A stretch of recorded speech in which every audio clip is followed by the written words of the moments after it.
자, 우리 서로 축복하시죠. 기쁘고 또 축복의 마음으로 서로 축복하겠습니다. 은혜 받으세요. 은혜 받으세요. 은혜 받으세요. 네, 은혜 받으세요. 오후 예배 때 오랜만에 뵙는 것 같습니다. 우리가 사도행전 4장을 읽었는데요. 사도행전 4장은 앞서 3장에 있었던 성전 미문의 안전뱅이를 고치신 일, 그 이후의 일입니다.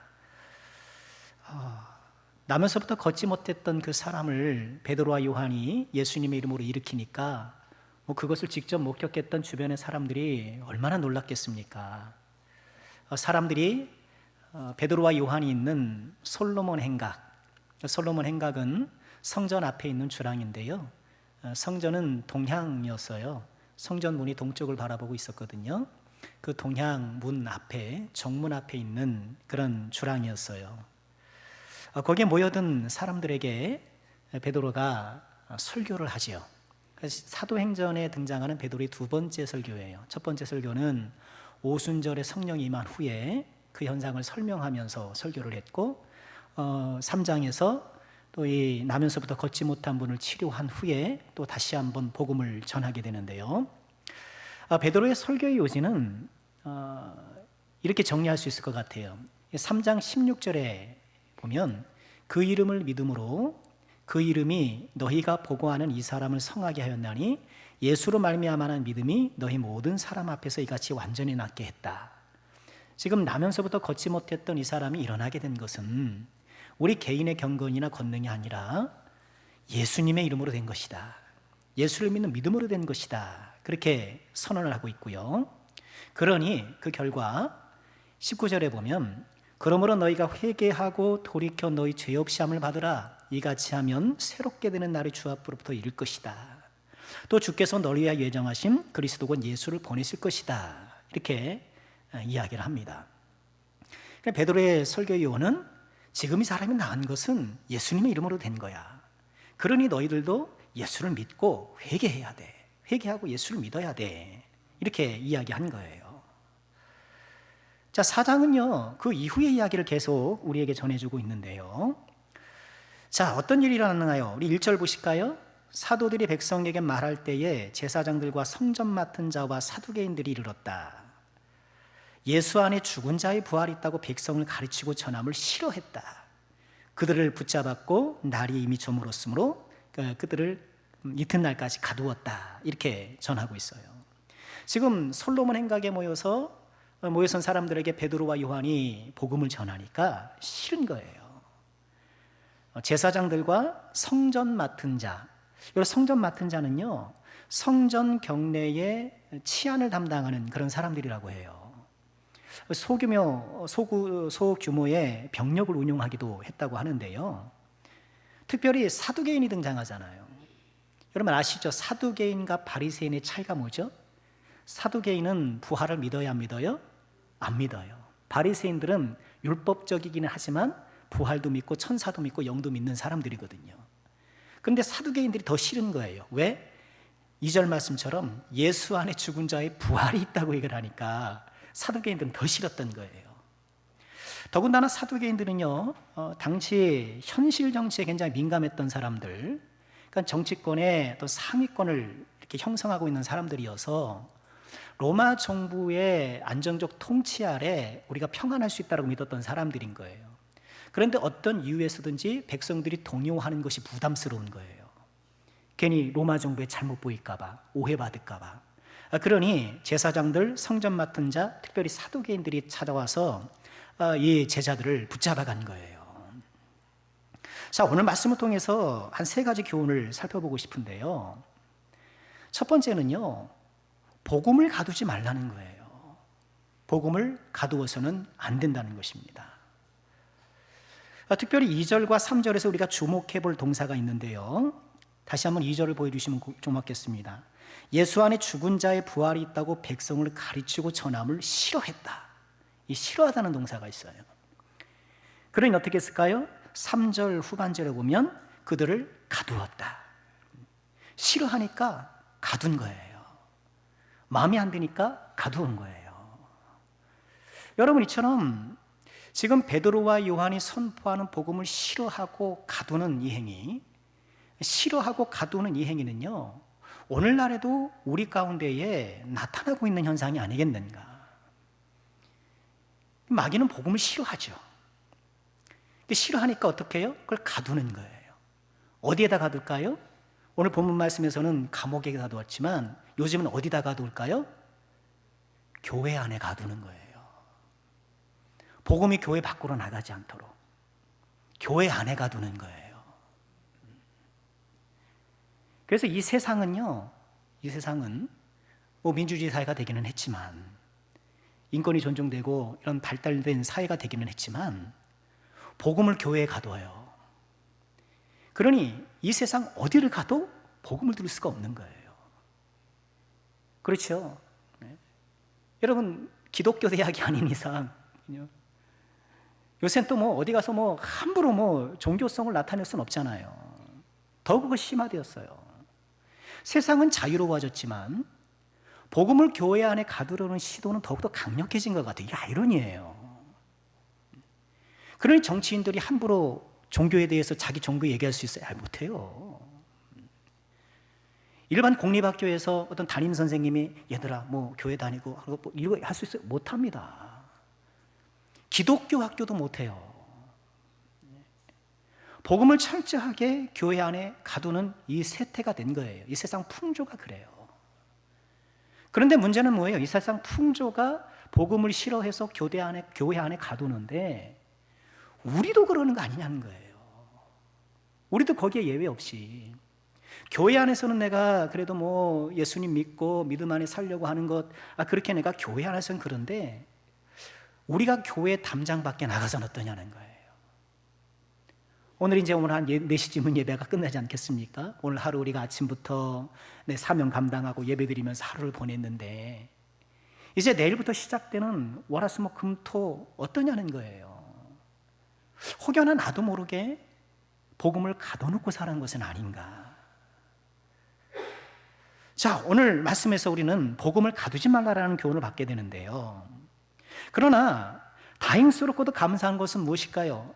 지금 이 관리들이 베드로의 입을 막고 요한의 입을 막아서 복음을 가두려고 했지만, 그러나 어때요? 복음이 갇히나요? 갇히지가 않았어요. 어떤 결과가 있었을까요? 우리 4절 말씀 볼까요? 같이 읽죠. 시작. 말씀을 들은 사람 중에 믿는 자가 많으니 남자의 수가 약 5천이나 되었더라.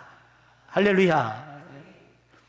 어떻게든지 복음을 가두려고, 그죠? 입을 탁 틀어막으려고 했는데, 그러나 이미 선포된 복음 자체가 능력이 있어서, 여러분 이것을 우리가 꼭 기억해야 돼요. 복음을 전하는 사람의 개인의 권능과 능력이 아니라 하나님의 말씀 복음 자체가 능력이 있는 거예요. 그래서 그 복음이 사람 안에 들어가서 믿음을 일으키고 회개를 일으키고, 남자의 수가 약 5천 명이나 되었더라. 여러분 오순절에 성령 임하고 회심한 사람들이 몇 명이었죠? 예? 몇 명이었죠? 3명? 3천 명이었어요. 그런데 오늘 몇 명이에요? 5천 명. 더하면 몇 명이에요? 야, 어떻게 이렇게 잘하셔요? 아주 머리가 뱅글뱅글 돌아가시네. 8천 명이잖아요. 그런데 오늘 말씀 보니까 그 5천 명이 성별이 뭐예요? 남자만 5천 명이다. 그러니 여성과 아이나 청년까지 하면은 뭐 10,000명 이상, 그죠? 20,000명이 육박하는 사람이 아마 예수를 믿게 되었을 것 같아요. 복음을 틀어막 사람들을 가로막고 또 사람들을 가두었지만 복음은 갇히지 않고 하나님의 능력은 갇히지 않고 이렇게 사람들을 변화시키는 거예요. 여러분 이 말씀의 역사가 여러분 우리에게 있기를 주의 이름으로 축원합니다. 이 말씀의 역사가 우리 교회 바깥에도 있기를 주의 이름으로 축원드립니다. 말씀의 역사가 저 산지에도 있기를 주의 이름으로 축원합니다. 정말 그래야 돼요. 자, 이렇게 사람들이 막 회심하고 예수를 믿게 되니까 어떻게 해요? 이 사람들이 싫어한 거예요. 그리고 사도들을 가두었어요. 자, 어떤 일이 있었을까요? 5절 볼까요? 이튿날 관리들과 장로들과 서기관들이 예루살렘에 모였다. 산헤드린이 소집된 거예요. 이 산헤드린은요, 이제 유대인 자치기구, 유대인의 대법원이에요. 71명의 장로로 구성된, 그 중에 한 사람은 대제사장, 나머지 70명. 이 사람들이 이제 율법을 따라서 재판을 하고 모든 걸 의결하는 그런 기능을 했어요. 6절 보실까요? 대제사장 안나스와 가야바, 이 두 사람이 등장하네요. 대제사장은 본래 한 명이어야 되는데 안나스와 가야바가 요한과 알렉산더 및 대제사장 문중에 다 참여했다, 이렇게 얘기를 하는데 뭐 나머지 사람은 누군지 모르겠고요. 본래 안나스라는 사람이 당시에 대제사장이었었어요. 과거형 대제사장이었는데 로마 정부가 이 사람을 파직시킨 거예요. 이건 말도 안 되는 거잖아요. 근데 뭐 시대가 그렇게 막 그래 보니까 대제사장 파직당하고, 그 대신에 가야바, 이 사위거든요. 안나스의 사위예요. 안나스의 사위인 가야바가 대제사장이 된 거예요. 그런데 대제사장이 됐음에도 불구하고 전임 이 안나스의 권세가 여전히 있었던 거예요. 대제사장이 2명이 된 거예요. 여러분, 이 사람들이 누군가요? 지금 소집되어 있는 사내들이니 바로 이 자리에서 약 3개월 전에 예수님의 사형을 선고했던 사람들이에요. 그 법정이에요. 우리가 복음서를 보고 이제 사도행전을 보니까 마치 시간이 오랫동안, 그죠? 오래된 것처럼 보이지만 불과 몇 개월이에요. 지금 예수님께서 신문을 당했고 사형 선고를 받았던 그 법정에서 예수님의 제자들이 섰고, 그리고 예수님을 지금 전하고 있는 거예요. 자, 신문이 시작됩니다. 7절 보실까요? 사도들을 가운데 세우고 묻되 너희가 무슨 권세와 누구의 이름으로 일을 했느냐. 아마 이렇게 빙 둘러 앉은 자리에서 이렇게 두 사람을 세워놨던 모양이에요. 좀 누구 권세로 그렇게 했냐? 너네 지금 누구 이름으로 지금 안진뱅이를 고친 거냐? 여러분, 누구의 이름으로 했느냐라고 했을 때에 아마도 이 사람들이 좀 기대했던 것이 있을 게 않겠습니까? 뭔가 여호와 이름, 그들이 알고 있는 전통적인 구약의 여호와의 신 외에 다른 것을 이야기를 원했겠죠. 그래야 이제 이게 그 죄를 뒤집어 쓰일 수 있을 테니까. 자, 어쨌든 이런 신문 앞에 8절 볼까요? 베드로가 대답하기 시작합니다. 베드로가 성령이 충만하여 이르되 백성의 관리들과 장로들아, 만일 병자에게 행한 이 착한 일에 대하여 이 사람이 어떻게 구원을 받았냐고 우리에게 질문한다면, 너희와 모든 이스라엘 백성들은 알라. 너희가 십자가에 못 박고 하나님이 죽은 자 가운데 살리신 나사렛 예수 이름으로 이 사람이 건강하게 되어 너 앞에 섰다. 좀 전에 회중들에게, 솔로몬 행각에서 회중들에게 얘기했던 그대로 너희들이 예수님을 죽였지만 하나님이 다시 살리셨고 그 예수님께서 이 사람을 건강하게 하여 너희 앞에 세운 것이다, 이렇게 말씀을 하고 있는 거예요. 지금 이렇게 베드로가 변호하고 있는데 이런 베드로의 언변을 지금 누가 주고 계시는 거예요? 8절 말씀 다시 볼까요? 베드로가 어떻게 되어서 성령이 충만해서 예수님에 대해서 이렇게 담대하게 증거하고 있더라는 거예요.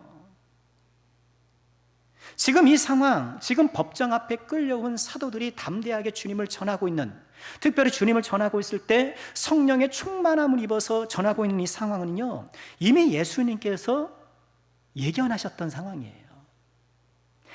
누가복음 21장 15절에서 예수님께서는요, 장차 제자들이 이렇게 법정에 끌려갈 수도 있음을 말씀하시면서 내가 너희의 모든 대적이 능히 대항하거나 변박할 수 있는 구변과 지혜를 너에게 주리라 말씀을 하신 거예요. 그래서 베드로는 성령이 충만하여서, 지금 뜨거운 마음으로 성령이 충만하여서 예수 그리스도를 전하고 있는 거예요.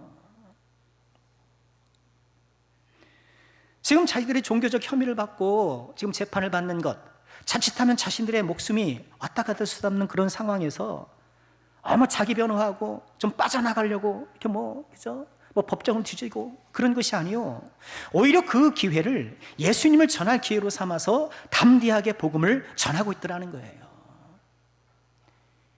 이 부분에서 우리가 소망해야 되고 또 교훈 삼아야 될 것은 무엇일까요? 성령으로 충만해야 된다는 거예요. 성령으로 충만해야 한다는 것. 정말 그렇습니다. 성령으로 충만해야 되는 것.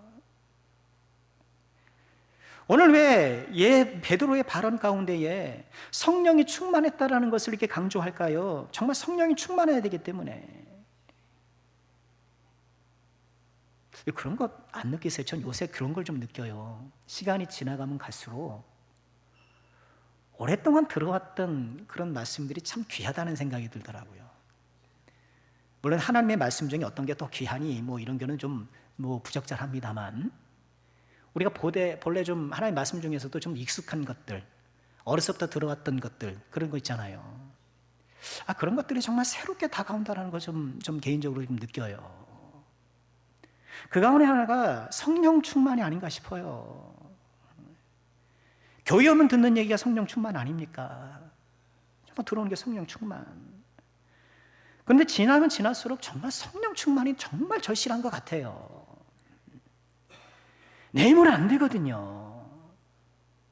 내 능력으로 안 되거든요.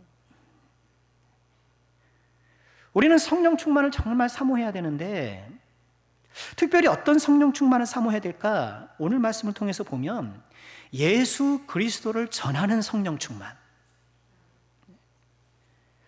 성령 충만의 종류가 있다는 것은 조금 좀 어폐가 있는 말일 수도 있겠습니다만, 그러나 성령 충만하여서 유독히 드러나는 부분들은 좀 있는 것 같아요. 어떤 성령 충만이 있나요? 기도의 성령 충만이 있을 수 있잖아요. 기도의 성령 충만. 그래서 우리가 기도할 때 하나님 앞에 간곡히 나의 영혼과 삶을 위해서 막 기도할 때 기도의 성령 충만도 있잖아요. 우리 찬양의 성령 충만도 있지 않습니까? 우리 다 찬양할 때 성령 충만. 우리 사라전도에 얼마나 은혜롭게 찬양합니까? 내 평생 살아온 길 뒤를 돌아보니 걸음마다 자국마다 다 뭐뿐이다? 죄뿐이다. 그러셨어요. 아이고, 우리 모두의 고백이잖아요. 자, 그 찬양의 가사가 하나님의 음성이 되고 나의 고백이 되고, 이게 성령 충만의 역사 아니겠습니까? 기도의 성령 충만도 있고 찬양의 성령 충만도 있고. 그런데 우리가 꼭 필요한 성령 충만 한 가지가 뭘까요? 복음의 성령 충만, 전도의 성령 충만. 우리가 이것을 꼭 사모해야 돼요. 1절에 말씀드렸죠. 우리가 전도 빼고 다 잘한다고. 전도 빼고 다 잘해요. 우리 기도도 잘하고 찬양도 잘하고 봉사도 잘하고. 근데 이상하게 전도 빼고 다 못하는 것 같아요. 다 잘하는 것 같아요. 우리가 성령 충만을 간구하되 특별히 전도의 성령 충만 정말 사모해서요, 복음을 전하지 않으면 막 가슴이 뛰는 것. 그때 우리 1월 초에 우리 저녁 기도하면서도 잠깐 말씀을 드렸는데, 축구선수 이용표 있잖아요. 이용표 아셔요? 축구 안 보세요? 맨날 기도만 하고 찬양만 하고. 손흥민은 아세요? 예. 이용표라는 축구 선수가 있잖아요. 이분이 참 믿음이 좋은 분이셔요. 그분이 이제 자기 간증 집회하는 거 제가 들어봤는데요. 정말 그게 저의 도전이 됐어요. 그분이 그러더라고요. 본인이 예수를 믿으니까, 예수님을 만나니까 그렇게 예수님을 전하고 싶어서 죽겠다는 거예요. 막 만나는 사람한테 예수님 얘기하고 싶어가지고 못 견디겠다는 거예요. 예수님 전하고 싶어서.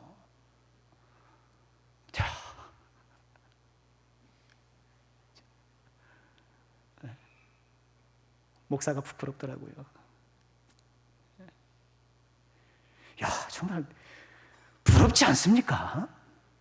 우리가 좀 그런 성령 충만도 우리가 좀 받아야 되지 않을까요? 제자들이 그랬잖아요. 제자들이 부활하신 예수님 만나고 성령 충만하니까 전하지 않으면 안 되겠는 거예요.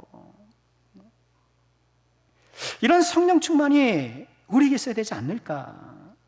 오늘 베드로가 성령 충만하여서 자기를 에워싸고 빈틈만 바라보고 어떻게 하면 이 녀석들 혼을 내줄까 아주 매섭게 매처럼 바라보는 그 시선들 앞에서 성령이 충만하여 예수 그리스도를 담대히 증거했는데, 여러분, 저와 여러분이 이런 성령 충만을 사모하고 사모할 뿐만 아니라 열심히 기도해서 우리의 불일 일어나는 이 말씀의 욕구, 이 전도의 욕망, 이 거룩한 전도의 열정을 회복할 수 있는 저 여러분이 될 수 있기를 주의 이름으로 축원합니다.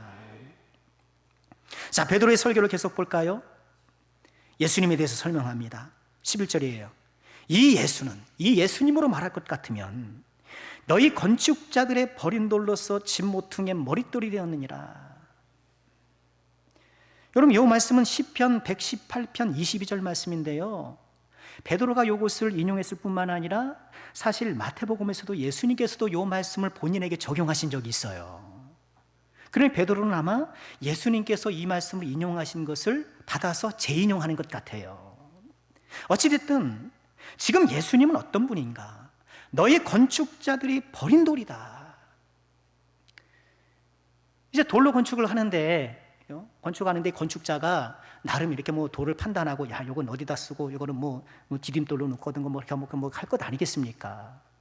그런데 어찌된 노릇인지 이 건축자가 그 돌의 가치를 모르는 거예요. 그 돌이 얼마나 가치 있는 줄 모르고 내다 버린 거예요. 그런데 그 돌이 어떻게 됐어요? 집 모퉁이의 머릿돌이 됐다라는 거예요. 집 기둥을, 모퉁이의 기둥을 받치고 또 양 옆 벽을 떠받치는 그 모퉁이 돌이 됐다는 거예요. 여러분, 여기서 우리가 보게 되는 것은 뭔가? 여기서 말하는 너희 건축자들은 사실 누구를 비유하는 말일까요? 지금 베드로와 요한을 둘러싸고 있는 대제사장을 위시한 그 사람들을 얘기를 하는 거예요. 그 사람들이 일종의 건축자가 되어서 지금 이스라엘이라는 이 거대한 집을, 민족 공동체를 나름 이렇게 지어가고 있는 것 아닙니까? 근데 엉터리를 짓고 있는 것 아닙니까? 지금 부실 공사하고 있는 것 아닙니까? 올바른 믿음 안에 하나님 주신 신앙 안에 세워야 되는데 율법주의를 세우고 세속 정치와 결탁해가지고 말도 안 되는 지금 부실 공사를 하고 있는 것 아닙니까? 이 건축자들의 가장 큰 실수는 뭡니까? 예수라는 이 머릿돌을, 그 가치를 모르고 던져버린 거예요. 여러분, 지금 세상이 다 그렇다는 거예요. 이 세상 모든 사람들이 다 나름의 자기 집을 쌓느냐고 좀 애를 쓰는 것 아닙니까? 자기 인생을 건축하기 위해서 공부도 하고 시험도 치르고 막 승진도 하고 뭐 영업도 하고 장사도 하고. 왜요? 내 집 세우라고, 내 집 한번 세워보려고. 그런데 내 인생이라는 집을 어디에다 구축해야 되는 거예요? 예수 그리스도라는 이 모퉁이 돌이 있어야 그 집이 세워지는 거예요. 그 인생의 집이 예수님이라는 반석 위에 세워져야 그것이 든든한 집이 되는 거예요. 지금 교회 밖의 사람들이 그걸 모르고 있는 것 아닙니까?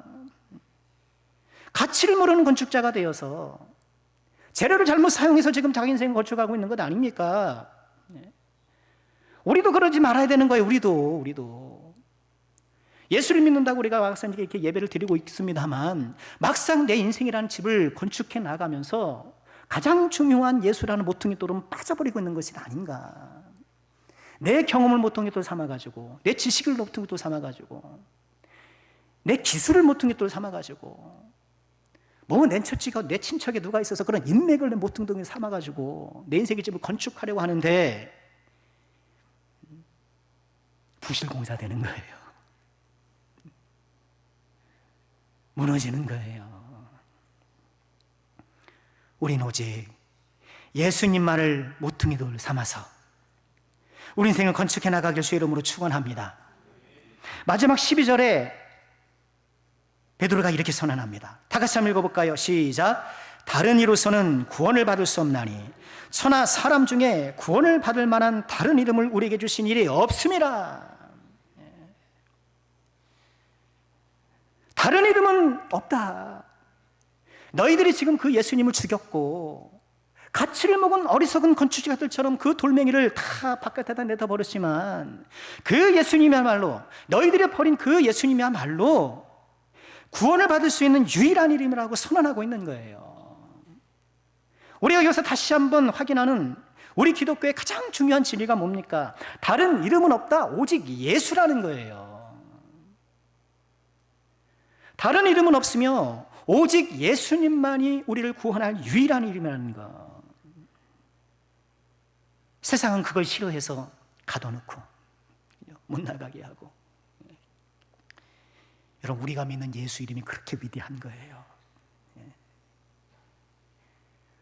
우리가 언젠가 주 앞에 설 때에 우리를 뭘 보고 천국에 입성하게 하겠어요?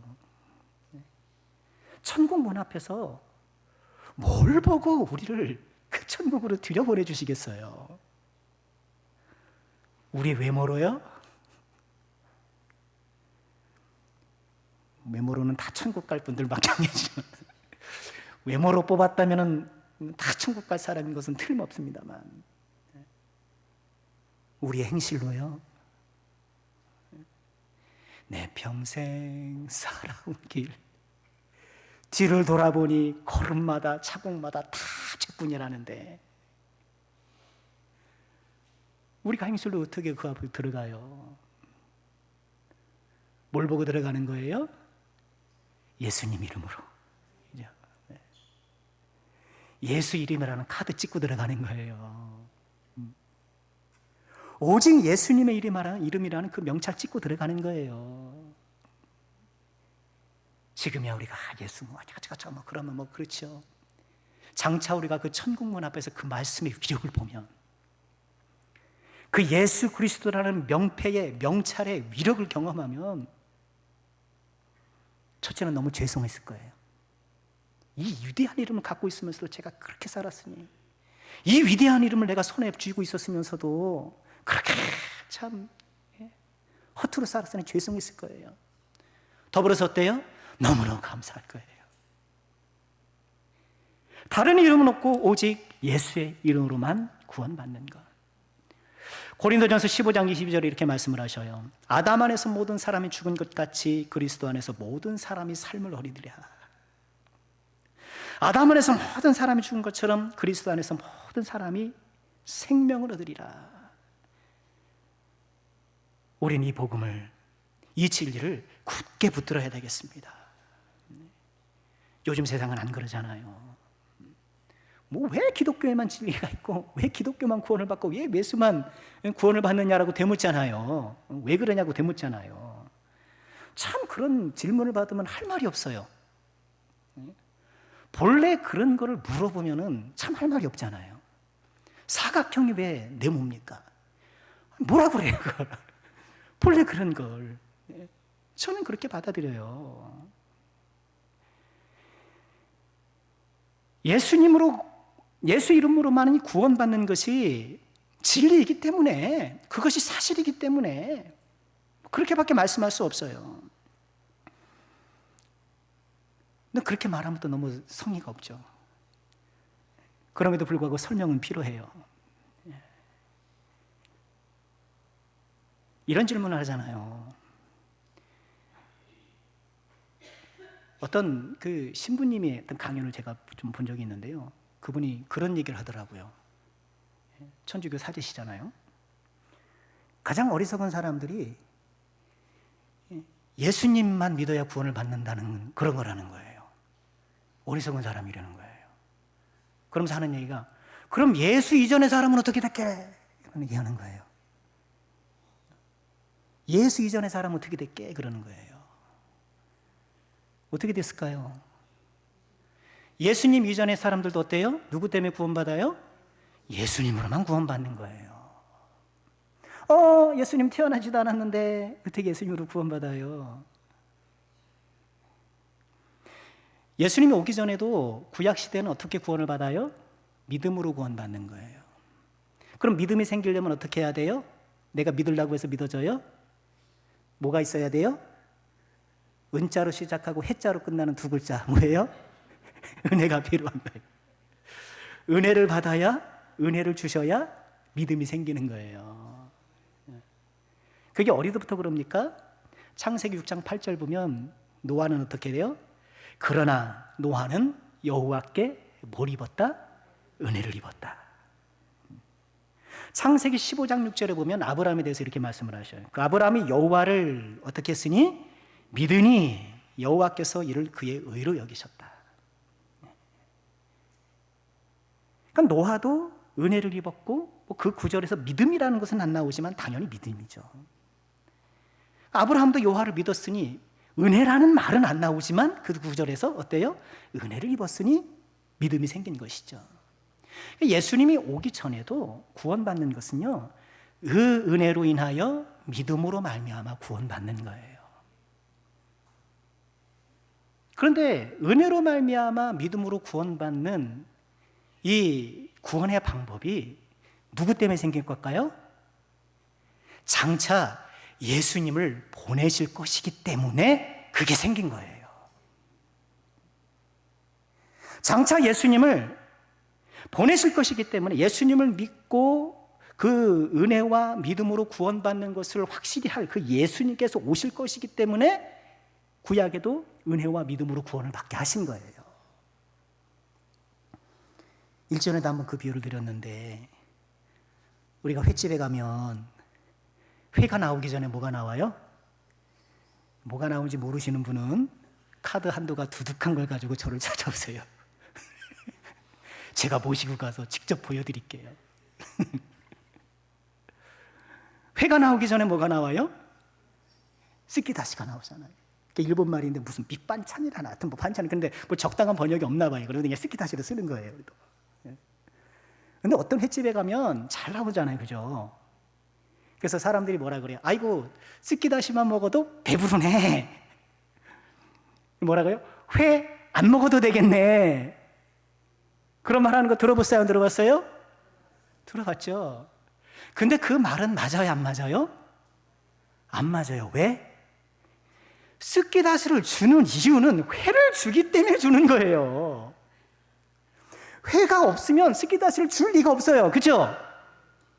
그렇잖아요. 아이고, 횟집에 가가지고 내가 된장찌개 시켰는데 스키다시가 나와서 된장찌개를 주는지 모르겠습니다만, 냉면 시켰는데 그게 나오겠습니까? 아니에요. 회를 시켰기 때문에 스키다시가 나온 거예요. 예수 그리스도를 믿음으로 말미암아 구원받게 하기 때문에 구약 그 전에도 예수 믿고 구원받는, 은혜로 말미암아 믿음으로 구원받는 법칙이 생긴 거예요. 그러니 아이고, 아브라함도 구원받았는데, 믿음으로 구원받았는데 예수님 오실 필요가 없네. 그건 말이 안 되는 거예요. 장차 예수님이 오실 것이기 때문에, 예수님을 통해 은혜로 말미암아 믿음으로 구원받는 길을 열어놓으실 것이기 때문에, 이미 그 전에 있었던 구약의 성도들도, 모든 사람들도 예수님을 통해서 구원받은 거예요. 그러니 구약의 성도들은 무슨 율법 지켜서 구원받는 거예요? 그렇지 않아요. 구약은 율법, 신약은 은혜. 안 그렇습니다. 구약도 은혜, 신약도 은혜예요. 언제나 은혜인 거예요. 구약의 성도들은 뭐예요? 오실 예수님으로 인해서 구원받고, 신약시대를 살아가는 저와 여러분들은 어떤 예수님? 오신 예수님으로 인해서 구원받는 거예요. 자, 우리가 구원받을 수 있는 유일한 이름 예수 그리스도라는 것을 다시 한번 재확인해야 되는데, 자, 말씀을 정리해 보도록 하겠습니다. 나면서부터 걷지 못하는 사람, 그 사람을 일으킨 이 하나님의 능력으로 인하여서 베드로가 다시 한번 주의 복음을 전하게 되었는데, 그를 위시하는 사람들, 그 주변의 사람들이 이 베드로와 요한을 억압하여서 그들을 가두어서 복음 전파가 되지 못하도록 하였으나, 그러나 복음은 가리지 않냐고 사람들을 변화시키고 능력으로 역사하시는 걸 우리가 보았습니다. 베드로는 그를 둘러싸고 있는 이 사내들인의 장로들 앞에서 성령으로 충만하여서 예수 그리스도를 전한 거예요. 왜 그럴까요? 다른 이름은 없기 때문에, 오직 예수님만이 구원받을 이름이기 때문에. 다시 한번 이 사실을 꼭 기억하고, 이 아름다운 복음을 나의 마음에 적용시키고 내 인격과 삶에 적용시킬 뿐만 아니라, 아직도 이 복음을 모르고 죽어가는 사람들, 방황하는 많은 사람들에게 그리스도를 전파하는 저와 여러분이 꼭 되어야 되겠습니다. 이 귀한 은혜가 가득하기를 주님의 이름으로 축원합니다. 기도하겠습니다. 은혜로우신 아버지 하나님, 감사합니다. 우리에게 귀한 이름 예수 그리스도, 예수 그리스도 그 귀한 이름을 허락해 주시니 감사합니다. 천국 갈 수 있는, 하나님 나라 백성 될 수 있는 유일한 이름 주시니 참으로 감사합니다. 이 이름 굳게 붙잡고 이 평생 살아가게 도와주시고, 이 이름을 몰라서 여전히 헛되게 자기 인생을 구축하는 많은 사람들에게 예수님을 전하여서 그들을 구원해내는 우리 모두가 될 수 있도록 주여 은혜를 베풀어 주옵소서. 베드로가 그랬던 것처럼 저희의 가슴을 성령으로 충만케 해주셔서 복음을 전하지 않으면 안 되는 가슴으로 우리를 뜨겁게 하여 주시옵소서. 이번 한 주간에도 참으로 복음 전도제 사명 감당하고 어두운 세상에 빛이 되고 이 부패한 세상의 소금으로 살아가는 우리 모두가 되게 하여 주시옵소서. 예수님의 이름으로 기도하옵나이다. 아멘.